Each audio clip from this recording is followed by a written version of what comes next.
All right, I'm here with Kent today. Thank you so much for your time and for coming on and to talk to our students about imposter syndrome. Do you want to take a second to introduce yourself and tell us a little bit about your story? Absolutely. Thanks for having me. My name is Kenton Rowland. Originally from Raleigh, North Carolina. Graduated from North Carolina A&T State University out of Greensboro, North Carolina in 2014. There I studied electronics technology, had a concentration in information technology, and kind of left there 2014, joined a leadership development program out of the Midwest at a company called Cardinal Health. Cardinal Health does like pharmaceutical distribution, medical equipment manufacturing. And I got a chance to do like a rotational program along the IT project management track. And so wrapped that program up in 2017 and transitioned to my first role as an associate product manager at a healthcare company down here in Nashville, Tennessee. Worked there for about a year and a half before transitioning to a product manager role at Eventbrite. Since then, I've transitioned out of Eventbrite and doing some product management consulting and working on some startup ideas on the side. So Awesome, man. Just to clarify, you're not a Lambda student. that's correct. I am not a Lambda student. Student of life. Yeah. Well, hey, even with that, I appreciated your time even more for wanting to help out our students. Absolutely. As you were going through your education and kind of breaking into your career, were there points that you ever questioned yourself or doubted yourself on being able to get into the tech industry and do what you do? Yeah, absolutely, without a doubt. I would say, my earliest kind of experience with some of the self-doubt and imposter syndrome came well before college, actually. You remember right around the time MySpace was a thing and everyone was, learning how to build their MySpace page, doing some HTML coding. I really dove into that and I got really excited about it until someone told me that, that's HTML and it's not really hardcore coding. And, from there, I kind of was a little deterred from continuing to learn how to program. And I felt like, I felt this sense of not really being a tech enthusiast because I don't know how to code. And I feel like that carried on through college. My degree, like I mentioned, is a degree in electronics technology, information technology. So it was very much technical. However, all of our programming courses were like intro to computer programming, and it really, barely scratched the surface of, taking a deep dive into what it means to be a computer programmer and to actually learn how to code. And even in those classes, I was struggling to convince myself that I was capable of learning how to do these things. And I think it really became one of those things where I was just kind of creating these mental blockers in my mind that kept me from really like diving in deeper and getting and chasing my curiosity. So that was one of those early stages, early experiences of me kind of having that self doubt and that some imposter syndrome for sure. Is programming something you want to get into? So it's definitely something I'm curious about. Since then, I've taken a few courses through Code Academy and App Academy, and it's definitely something I'm interested in. It's not something I'm looking to pursue as far as a professional like role. Yeah. But in my role as a product manager, I work very closely with engineers, front end or full Yeah. stack engineers and designers. So a good amount of my job is actually communicating with them and understanding some of the challenges they have as it relates to developing software. So I try to make sure that I'm familiar with the latest trends in the space and I can speak the language. But Mhm. additionally, just revisiting this idea that I want to chase my curiosity and not letting the idea that, in order for me to be a great product manager, I have to know how to code, or in order for me to do my job well, there's like this prerequisite that I need to know how to code. And so, Yeah. yeah, fighting through that has definitely been a challenge. But since then, up until recently, actually, I really shifted my gears and changing the frame of thought of like, oh, I have to do this in order for me to be successful, to um, I'm like committing to chasing my curiosity, and the things that I'll learn by doing that will, aid in my experience and continue to help me grow as, professional in the tech space. So Mhm. that's been a mental shift that I made recently, actually, to kind of break through some of that imposter syndrome kind of nonsense. Cool. Yep. How did you get to the point that you could make that mental shift? Because it sounds like for a little while you you were around programmers, you were around the engineers who really speak a different language, right? Right. And, Absolutely. but you as a program manager or product manager, Product. Yep. product manager, you're working with them day in and day out, and having to communicate with them. And yeah, I can, there was, sounds like there was quite a bit of imposter syndrome, like, oh no, I can't talk the talk, and so how can I do this? So what led to pushing that aside and being able to change that mentality? Yeah. Yeah, that's a great question, man. I would say it's a combination of things. The thing that comes top of mind is just like my self confidence and self awareness. Maybe even said differently, self awareness of like the areas that I'm strong in, and the areas that are areas like of opportunity for me. And having that, positive delta conversation with myself. Writing down, journaling. How I feel about my strengths and the areas that I want to focus on, and the areas that I really want to go deep in, and being mindful of the areas that I kind of want to just continue to explore, just to have increase like the depth of my knowledge as it relates to working in the tech industry. But yeah, just, having that somewhat of a difficult conversation with myself and let me know that, it's okay that I'm not a expert programmer, and, convincing myself that the area, or really identifying the area that I do want to take a deep dive into, Mhm. and put my focus and energy in that space. Because as a product manager, even kind of thinking outside of computer program, even as a product manager, with me only working in this space for about 2.5 years, there's a ton of imposter syndrome that comes from like working in this space as well. And Yeah. so just having that commitment to really like diving deep into the area that I know I want to be deep in. I mean, first you got to identify what the area is, and then making a commitment to like chase your curiosity, and taking responsibility for your skill set in that space, is something that I've been working on a lot.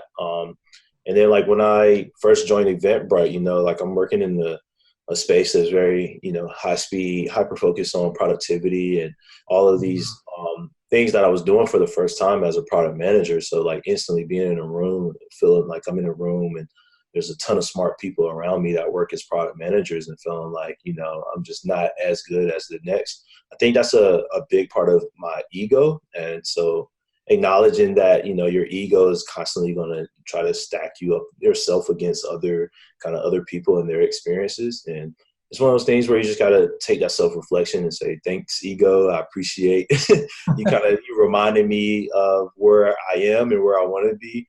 But, ensuring that whether it's your ego or your imposter syndrome kind of, reminding you or making you have these conscious thoughts, that you don't let those thoughts and those personas essentially drive you're still remaining in the driver's seat. You're still responsible for, your happiness. You're still responsible for your development, regardless of how someone else's experiences may differ from you. You're kind of in your own lane. You're, taking responsibility. You're working as hard as you want. You're working as smart as you want. And all those things kind of build that confidence, and you're able to, not let those ideas kind of keep you from continuing to grow, continuing to learn. And it ultimately, it feels that once you get to that space and you have that self-reflection, that really just drives, drives the forward progress and growth that will kind of like, it won't totally get rid of your imposter syndrome, but it's one of those things where you can acknowledge your imposters, this feeling of having being an imposter, Mhm. and you're able to acknowledge it, but you're able to like not let that drive your decision making or deter you from continuing to grow. So Yeah. Yeah, wow, there's a lot of really good stuff there. So I kind of want to break it down to a few points that you made that I think were really, really, really good points. absolutely. So at first, you kind of talked about how if you can recognize the points, recognize your strengths, Hmm. um, that of course will help you to overcome imposter syndrome. Because I think imposter syndrome oftentimes takes the form of you can't do this, you're not good enough. Right. And so sitting down and saying, well, actually, I am good enough. I can do Right. this, I can do this, I can do this, helps you to overcome that. I think that was a Yeah, really fantastic point. absolutely. Um, and then you talked about like would walk into this room at Eventbrite, Hmm. and there's a whole bunch of your peers around you. And I think this happens no matter what your job title is. But you walk into a room filled with your peers, and you're automatically looking around, comparing yourself to everybody else. Right. And your view of everybody else is probably a lot higher than who they actually are and their skills. You're thinking, oh man, they're so much better than me Right. at everything, and I'm the worst one in the room at this. And especially when you're learning and you're a student and you're trying to change careers like our students are, Hmm. that's going to happen all the time. Yeah, and that's the positive thing. I feel like there's like negative like energy or negative thoughts around not being the smartest person in the room. Like Yeah. if you feel like you're not the smartest person in the room, you're probably in the right room, because that's just going Yeah. to increase your ability to learn from others, increase your ability to learn things that you just weren't familiar with, which all aids in your development over time. So I think starting with the idea of that being comfortable not being the smartest person in the room, like there's a lot of value in that in itself. And then I mean I think it's okay though. I think even with that, I feel like there's also this idea that having this feeling of being an imposter is a bad thing, right? It's not necessarily negative. It's just how you view it, right? If it's something that you Mhm. feel kind of keeps you honest and keeps you driven, then it's like, okay, like I said, making sure that that persona isn't driving all your decision making, but it's also kind of like in the passenger seat, helping you stay focused on the area, on where you want to be long term. But I think that the issue with kind of challenge or the challenges with imposter syndrome is sometimes for me personally, I've let that, be my persona. That was who I was, right? And Mhm. try to take a step back and say, like, no, that's not who I am. I have all these great things to offer. I have all these great experiences, or at least I feel they're great experiences. And having that conversation with yourself, like, these are areas that I'm strong in, and these are areas I want to grow in. And then, when you're in that room of people that you feel are smarter than you or have more experience than you, it's like really, taking it upon yourself to challenge yourself to learn from those folks, so that eventually, you'll be in a position where you'll feel as confident as the next person about their craft and the things that they're focused on. Awesome. And I think when you can switch, so it's really a mentality, right? You can look at everybody in the room and think everybody here is smarter than me, so I shouldn't be here. Or you can look around and say everybody's smarter than me here. If I start asking questions, think of how much I can learn and grow from all of Exactly. these people. Yeah, I think it starts with a commitment you know, to seeing everyone around you, whether you feel like you're the smartest person in the room or not, just feeling like no matter it's the senior engineer on your team to, the janitor, like everybody can teach you something. You can learn something from everyone. So being committed to that mentality, um, kind of also is like it tempers that feeling of being an imposter, because it's like you're always learning. You feel like you can always learn from somebody. And learn from yourself. Honestly, having like self-reflection is a big part of it as well, that I feel like it can't go overlooked. But for me, it's being committed to learning from others, or having the mentality that I can learn from others, and having that, you know, that reflection about the areas that I'm strong in and the areas that I want to improve in, and how I can, you know, continue to grow in both of those areas, helps with that, you know, the facilitation of that kind of mentality. Awesome.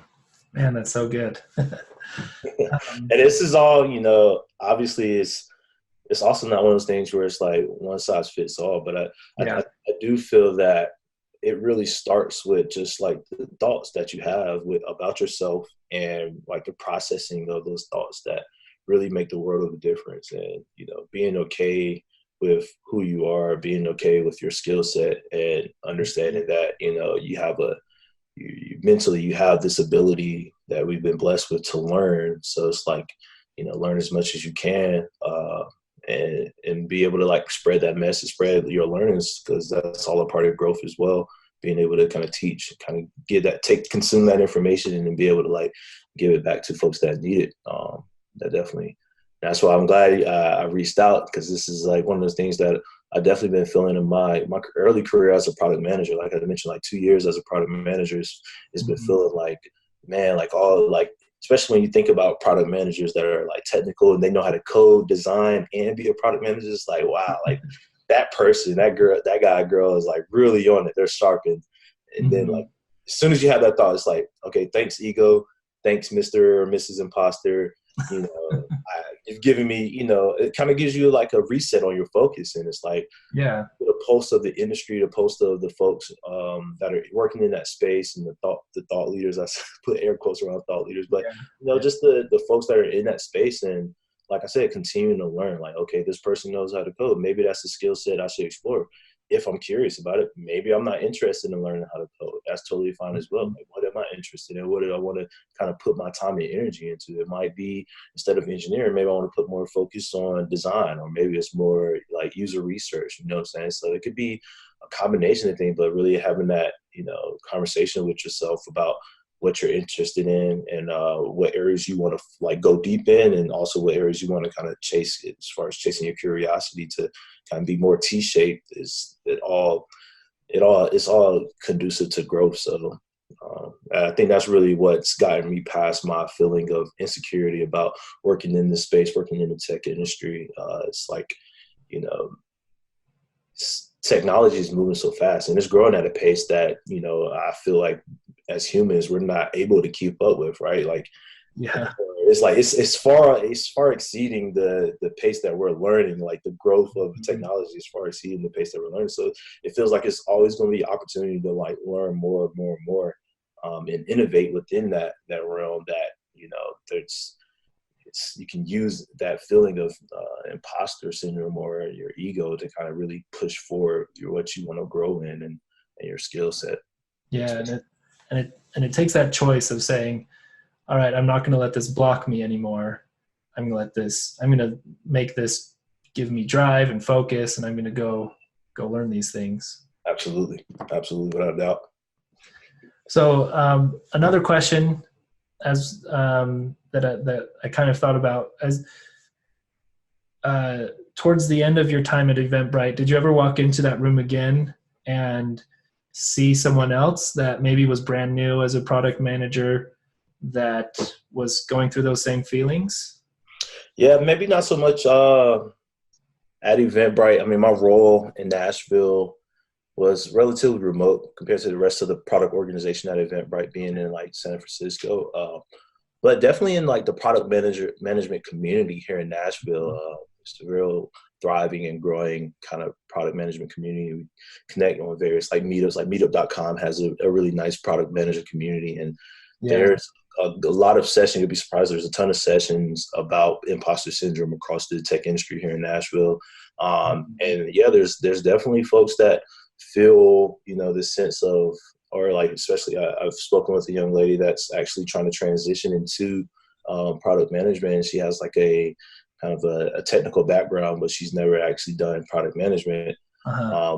Or, you know, those are the words, like, I've never done product management. And then she shares like some of the things that she's built, and she's built a website. And I'm like, well, that is product management, right? So I think a big part of it is also like, you know, we put these like really tight definitions on what is or what isn't, but it's like, you know, feel like it's, especially for product management, it's like such a cross-functional role that, literally all the experiences that you've done in your professional career, if you've done any type of project management, any type of customer communication, or like stakeholder management, like Mm-hmm. all of that, it can transfer over to product management. So it's really like kind of like what I was mentioning earlier is identifying those things that you have experience in and identifying, okay, like if these are the three things that I needed to see to make myself feel confident as a well-rounded product manager, what are the areas that I'm really strong in, and like what are those other areas that I want to work on, and then how can I tap into my community and my job,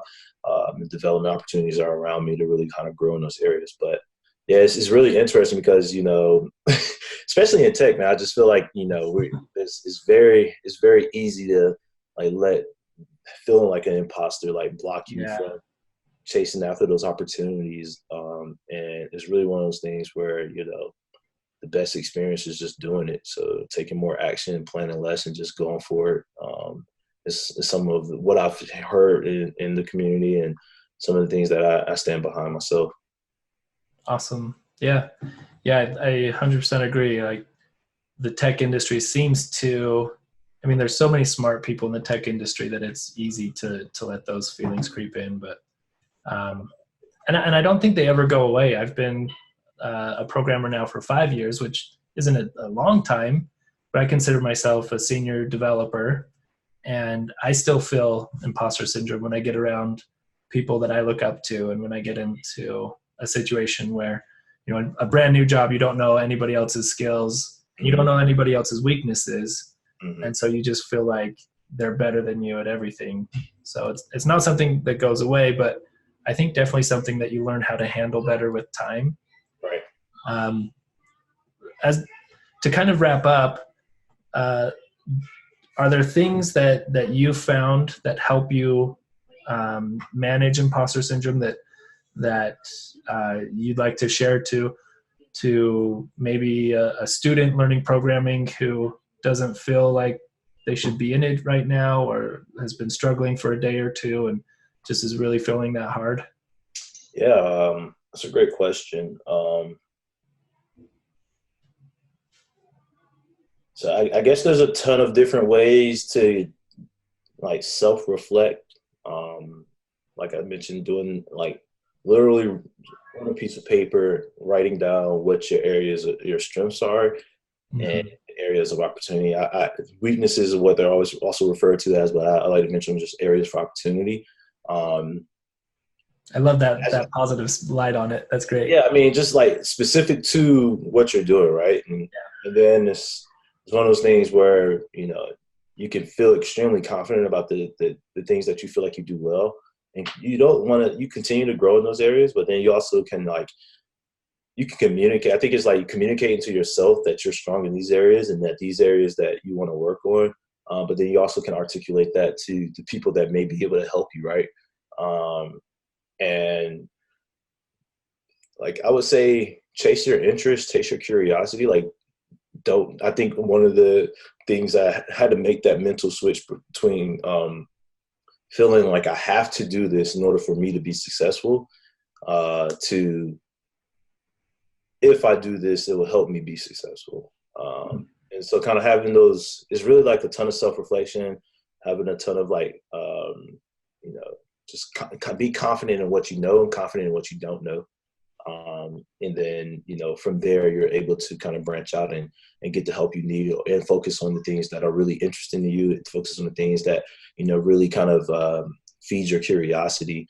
But I would say, especially in tech, man, like I said, it's changing so fast, it's moving so fast that, you could be ahead of the game 5 years from now. You could be the head of the game. You could find some brand new emerging tech that a lot of people just aren't familiar with, take a deep dive and really like focus on it. And you could be ahead of the game in so many different avenues or lanes as it relates to technology, that it's really one of those things where, just whatever you do, it's okay to have those feelings, and it's important to acknowledge those feelings. But I try to be wary of letting those feelings like really drive my decision or make maybe said differently, block me from progressing. And it's all a mental thing. So like having conversations with yourself, saying, "Hey, this is something I want to focus on," or saying, "Hey, this is something I'm strong in. It's an area that Yeah. I find, I have the most success, or I feel the most confident in." And like just really having that self reflection has been key for me. Awesome. Well, Kent, thanks again for your time. I really appreciate it. Yeah, absolutely. Thanks for having me. Great conversation. Absolutely. I appreciate it. Yeah, and I'm, on LinkedIn, Kent Rowland, on Twitter, Kent underscore ON1. Feel free to reach out anytime.